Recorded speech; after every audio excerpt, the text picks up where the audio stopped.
y conoce, ¿no?, el terreno. ¿Cómo estás, Rodrigo? Nancy Pasos te saluda. Hola Nancy, ¿cómo te va? ¿Cómo andan ustedes? Buenas tardes. Bueno, muy bien. A ver, Rodrigo, me estoy haciendo una pregunta desde hoy que empezamos el programa, y lo que me pregunto yo es lo siguiente. ¿Está confirmado que los últimos 4 asesinatos realmente fueron asesinatos al voleo y para darle una señal a la clase política, al poder o lo que fuera? No, sería prematuro, o sea, sería desatinado de mi parte decirte que hay confirmación sobre cuál es la estrategia de esos crímenes, porque todavía no hay, en rigor, ni siquiera una imputación judicial. Hay algunos detenidos por algunos de los hechos en los que todavía falta hacer la imputación, y los fiscales, hay un equipo de fiscales que se conformó acá en Rosario especialmente por esto, y hasta donde pude saber, van a ir imputando de acuerdo a las pruebas que tengan, hasta ahora por encubrimiento. Podría ir detalle por detalle de cada uno de los casos, pero me parece que vamos a aburrir a la audiencia. No, obviamente. Sí decirte que, a ver, recorro rápido. La gente ya en fin de semana imagino que ha escuchado mucho y sabe, pero hubo en Rosario 4 crímenes en 96 horas de 2 taxistas, uno una noche del martes, otro la noche del miércoles. El jueves a las 7 de la tarde, un pasajero, un joven, se subió a un colectivo que lo paró en la zona oeste de Rosario, una zona muy comercial, hizo un paso dentro del colectivo y le disparó en la cabeza al colectivero, murió ayer domingo. Y el sábado por la noche, a las 11:30 de la noche, casi 12, en una estación de servicio muy concurrida también, un auto, que es el video que todo el mundo habrá visto el fin de semana, espantoso El de video. Bruno, sí. Un auto llega a la estación de servicio, hace unos pasos un chico caminando con un pilotín con la capucha puesta y le dispara a Bruno.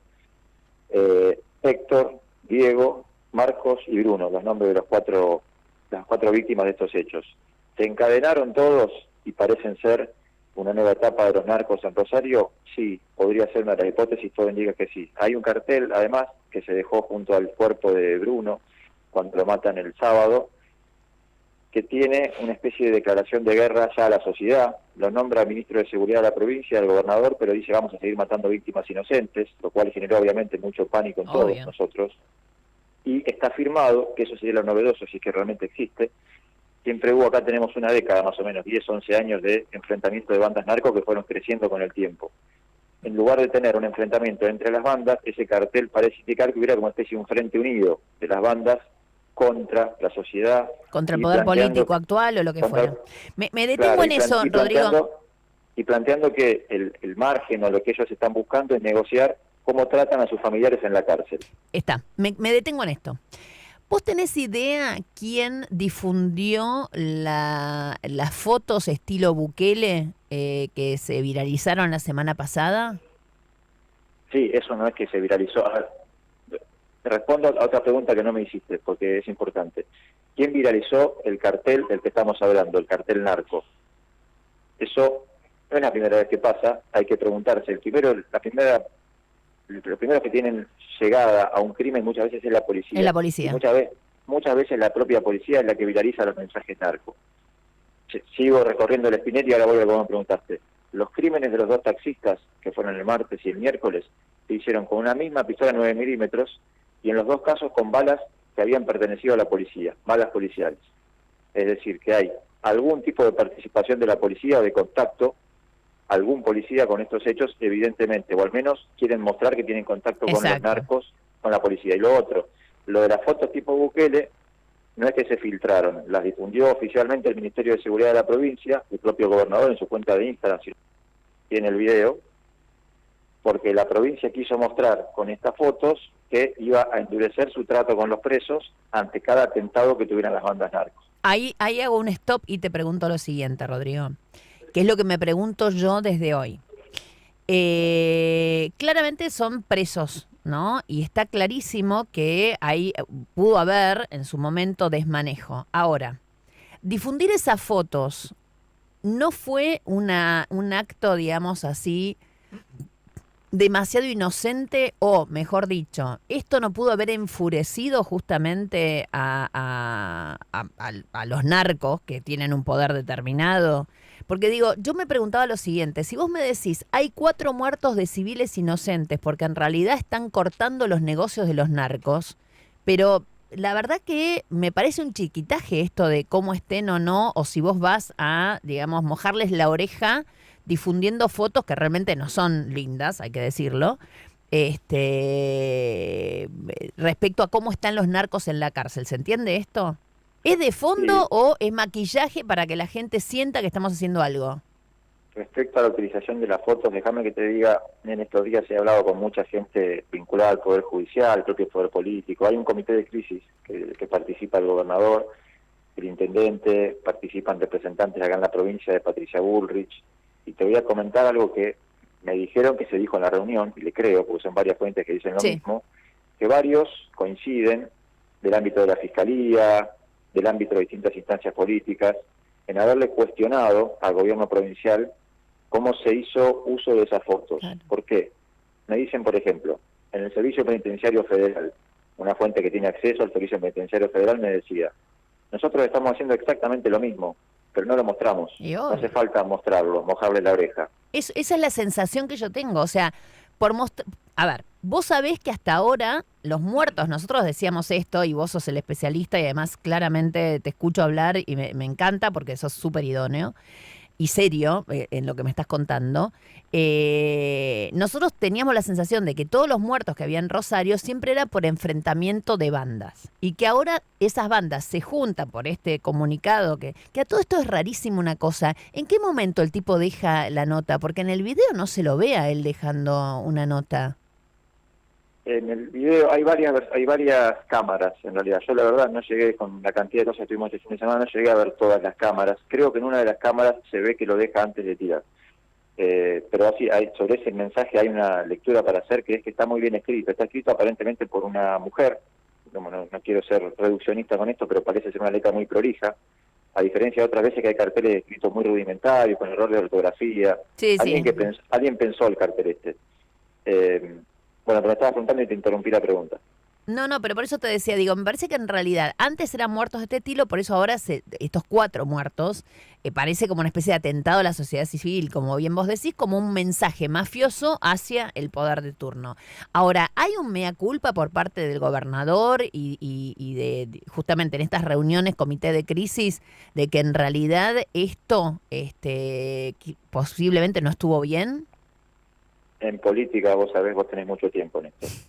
Un mea culpa a veces público te puede costar un título y muchas cosas. Yo creo que en las reuniones debe haber habido un mea culpa, en la pública no. Hasta el viernes el ministro de Seguridad de la provincia ratificaba el reel de Instagram. Yo te puedo decir lo que algunos decían por abajo, fuentes Sí. que tienen contacto, fuentes decían, bueno, ¿cuántos muertos por semana o por día nos va a salir un like de Instagram en el Twitter del ministro? Más o menos así lo decían.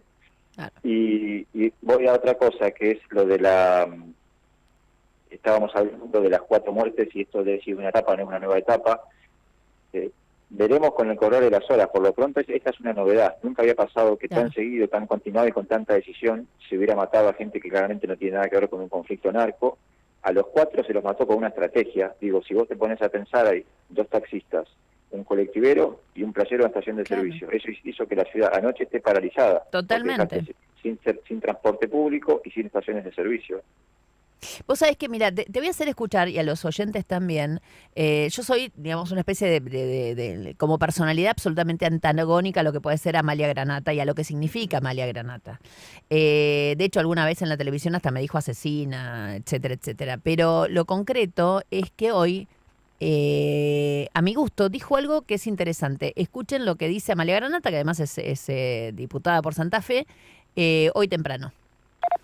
Me parece que tenemos que ser medidos, los que estamos en la función pública o los que tenemos alguna responsabilidad, en cada palabra que decimos, porque esta gente está furiosa y está matando inocentes y no va a parar. Sí, seguir con las acciones que está tomando el gobierno provincial, con ayuda del gobierno nacional, con mano firme, para terminar con este flagelo. Murieron, este chico de 25 años tenía un bebé chiquito, una mujer, una vida por delante. Entonces, a eso es lo que voy, que hay declaraciones que son innecesarias porque siguen provocando la furia de estos asesinos. Provocaron la furia. ¿Vos, de alguna u otra manera, estás de acuerdo con que hubo algo que provocó la furia? Mira, vuelvo a decirte cosas que no te dicen y a veces no la van a decir en on, pero hablando con fiscales este fin de semana, alguno me sugería un recorrido. Yo la verdad que no soy especialista en El Salvador, ni siquiera estuve en El Salvador Claro. como para decirlo, pero me decía esto, me dice, Rodrigo, el famoso fenómeno Bukele fue al revés. Acá, dice, se está haciendo primero la foto, cuando tenés todavía mucha gente en la calle, y Bukele hizo al revés. Detuvo, después se puede discutir si ilegal, si legalmente, si hubo exceso, cómo fue la aplicación de la ley, pero detuvo con una ley antimaras a 10.000 personas, 10.000 gente que estaba con delitos, si se quiere, menores, intermedios, pero que todos podían ser integrantes de bandas criminales. Creó cárceles especiales de máxima seguridad, y una vez que los tenía todos adentro, hizo los videos, las fotos Claro. y todos esos efectos de tipo cinematográfico para mostrarle a alguno que haya quedado suelto, así podés terminar. Acá lo que me decían es como que empezamos al revés, Eso por es la lo que, foto antes de mirá, hacer todo lo otro. esa es la sensación que claramente me dio a mí esta situación. Amén de eso, por eso hoy empecé mi editorial preguntándome si realmente las cosas en la calle, en Rosario, habían cambiado. O sea, ¿los narcos reaccionan porque les cortaron los negocios o los narcos reaccionan porque le mojaron la oreja con una pelotudez?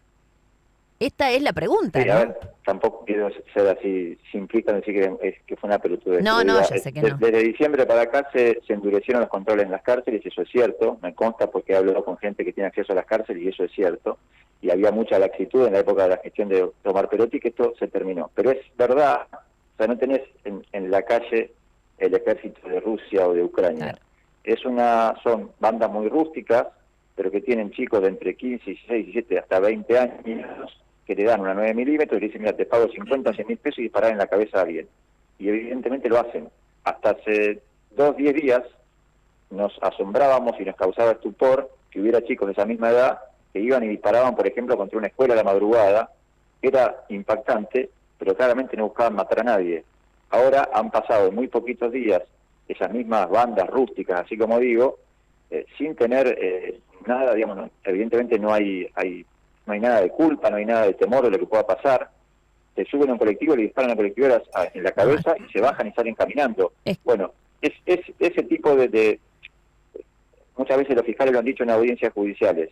Hoy, con la cantidad de la situación económica en la Argentina por los últimos años y lo que hay, vos tenés potenciales soldaditos para esa causa, hay muchos. Queda clarísimo, queda clarísimo. Rodrigo Miró, muchísimas gracias y lo lamento por vos, pero te vamos a volver a llamar. Me encantó realmente el conocimiento que tenés sobre todo este tema y la seriedad. Antes que nos despidamos, te quiero dejar otra cosa cortita que me parece también importante preguntarse. Yo me lo preguntaba hoy en mi cuenta de Twitter. Hay muchos financistas importantes de la ciudad de Rosario. Acá se han construido grandes edificios, grandes loteos, barrios privados, que le vendían y le venden dólares a los narcos. Queda Han ayudado a clarísimo. lavar el dinero narco. Si no avanzás por ese lado, ahí va a haber siguiendo, va a seguir Pero habiendo por eso plata te decía, digamos, para corromper a la policía, a al servicio todos. penitenciario. Queda clarísimo. Muchísimas gracias, Rodrigo Miró desde Rosario. Radio 10.